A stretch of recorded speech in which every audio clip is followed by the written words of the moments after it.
I never thought I'd end up here, sitting alone in my tiny apartment in a city that doesn't know me, staring at the walls, replaying the same moments over and over.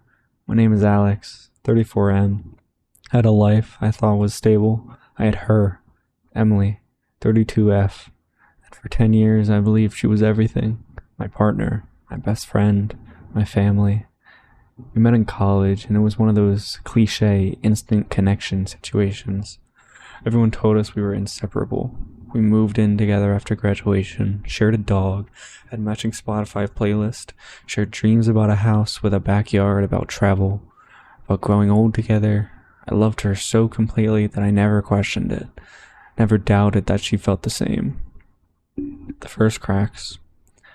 It started small, little things that, in hindsight, were screaming warnings.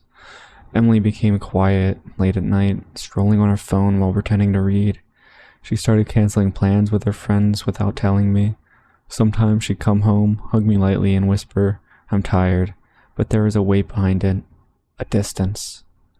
I blamed myself at first. Was I too busy at work, too stressed, not affectionate enough? I doubled down, tried harder, made dinners, left notes, sent texts telling her I loved her, but the more I reached, the more she seemed to drift. Then came the one night that changed everything. The truth. She was supposed to come home early from work. Instead, I got a call from a friend. Emily had been leaving a bar late at night, not alone.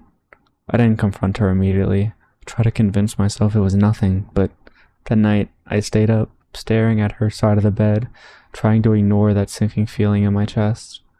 A week later, I actually saw a message pop up on her phone. One single message. "I can't stop thinking about you." I wish I didn't have to hide it. My heart froze.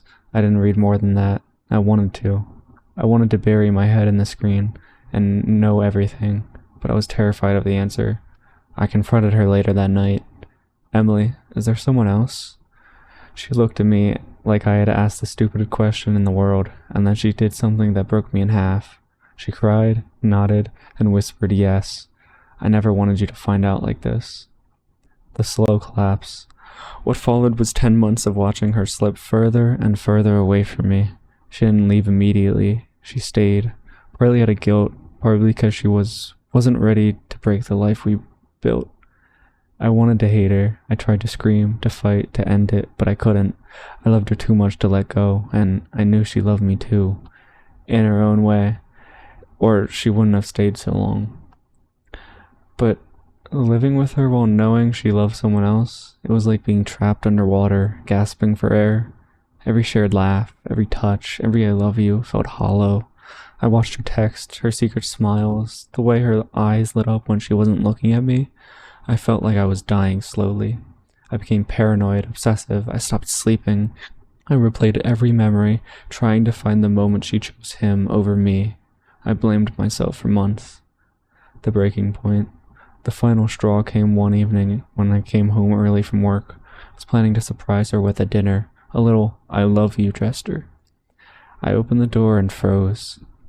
There they were, Emily and him, laughing in the kitchen, not hiding it, not trying to act innocent. She looked up, saw me standing there, and I'll never forget the way her face froze. A mixture of guilt, fear, and pity. I didn't scream, I didn't yell, I just stood there watching her, the person I had trusted with my entire soul, choosing someone else in the exact moment I needed her the most. I left. I didn't say a word. The aftermath. I moved out that night, took the first apartment I could afford, sold the house we had dreamed about. Still see her occasionally in friends' posts, in mutual circles. She seems happy. I don't know if she ever really loved me the way I love her, or if she just couldn't admit it. I didn't fight for her. I didn't stalk her ass.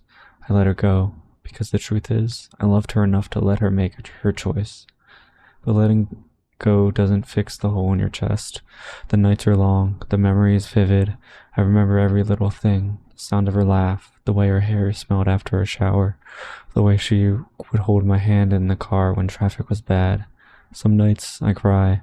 Some nights I just lie awake staring at the ceiling, imagining a life that will never be. A small beginning. Then one morning at a tiny coffee shop near my apartment, I felt the spark of something else. I was in my usual corner, staring blankly out the window, when a barista spilled hot coffee on my sleeve. She panicked, apologized, offered me free pastries. Her name was Lena. She rambled nervously about how she ruined everything before 10 a.m. Somehow, she made me laugh for the first time in months.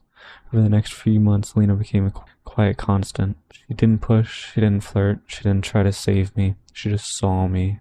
She noticed when I was struggling and didn't judge me for it. Slowly, I realized I could breathe again. Emily's collapse. Meanwhile, Emily's life was unraveling. The man she left me for turned out to be exactly what I expected. A temporary thrill. He left her abruptly. Friends drifted away. Work became tedious. Social circles that once welcomed her now ignored her. She tried contacting me. Desperate emails, texts filled with regret, but I never replied. The silence I gave her was the quiet justice she deserved. The confrontation that never happened. One evening, months later, she found me outside work. She looked desperate and broken. "Alex, can we talk?" she said, voice cracking. "I made a mistake. I know that now. I know everything I did was wrong. Please, I miss you." I looked at her and realized something I hadn't fully admitted. I wasn't the same person who loved her completely. The man had died trying to hold her together while she slowly drifted away. "I'm not angry anymore," I said, "but I'm done. I'm not going back to the person I was when I loved you. That version of me died trying to keep you." Her tears didn't change me. Her apologies didn't move me. I shook my head. "There's nothing to fix. You left me long before I left you." And then I walked away, rebuilding and finding hope. Over the next year, I slowly rebuilt myself. Therapy helped. Journaling helped. Friends helped. I started working out, not to distract myself, but to feel strong again. And Lena remained patient, quiet, remained steady in my life. She never rushed. She never demanded. She simply existed in my corner. And slowly I let myself feel safe again. First time I kissed her, it wasn't too dramatic. No fireworks, just warmth. Gentle, cautious, intentional. For the first time in years, I felt alive. Not because I forgot Emily, but because I learned someone could love me without betraying me, without abandoning me. Emily is ending. Meanwhile, Emily's life continued to deteriorate. She couldn't sustain meaningful relationships. Guilt, regret followed her everywhere. Friends stopped answering calls. Work was tedious. Social circles that once welcomed her now ignored her. She realized too late that the only person who had ever loved her entirely, who had given her everything for her, was gone forever. Where am I now? Years later, I don't lie awake thinking about her anymore. I have a life I built on my own terms, a home I love, friends I cherish, and Lena, patient, steady, kind, by my side. I don't just exist anymore. I live, I breathe, I hope. Emily's choices destroyed what we had, but mine built something stronger. And in the quiet moments when Lena smiles across the table or holds my hand, I realize something. Heartbreak isn't the end. Sometimes it's the beginning of a better story, one where you survive, grow, and finally find someone who deserves you.